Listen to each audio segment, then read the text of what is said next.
This is America, a land where dreams can be. I was ill quite a bit with asthma and pneumonia. And basically, the only option I had was to get lost in my own fantasy world, which was the record player and the radio. I saw on the cover of TV Guide a picture of Elvis Presley, and I thought to myself, if I can learn to play that thing, I'll be the superhero I want to be. They were singing, what you say? Bye, bye, Miss American Pie. Tell the world, keep watching the sky. This was no longer a fantasy. This was real and it was going to happen.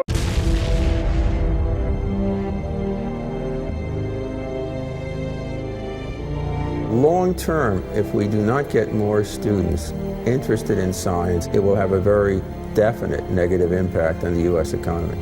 Ultimately, the way to solve most of the world's problems is all of us saying, I want to know.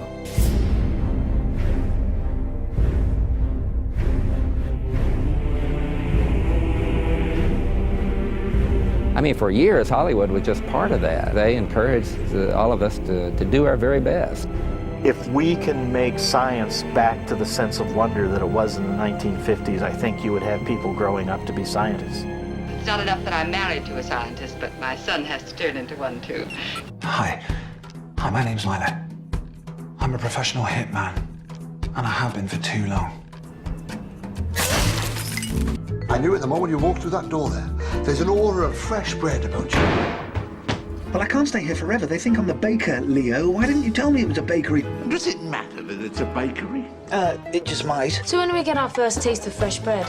Soon. I wouldn't leave it too long or people start to talk. About what?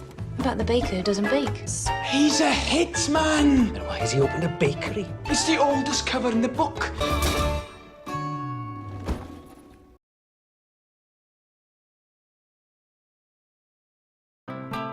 His name was Leroy Page, but everyone knew him as Satchel. God gave him a fastball, a quick wit, and a gift for showmanship that made his name immortal.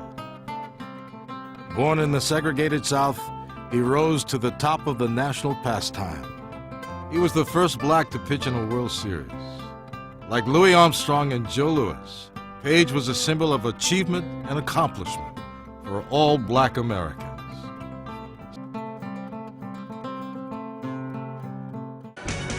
Hundreds, perhaps thousands, of female surfers around the world have worn the Gidget label, often as a badge of courage.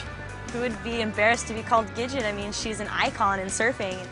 The Gidget myth and the icon are based on the 1957 novel, which was inspired by the original Gidget, Kathy Conant, the real Gidget, who surfed Malibu Surfrider Beach in the mid-1950s, helped launch the sport of surfing, and inspired generations of female surfers to try a male-dominated sport.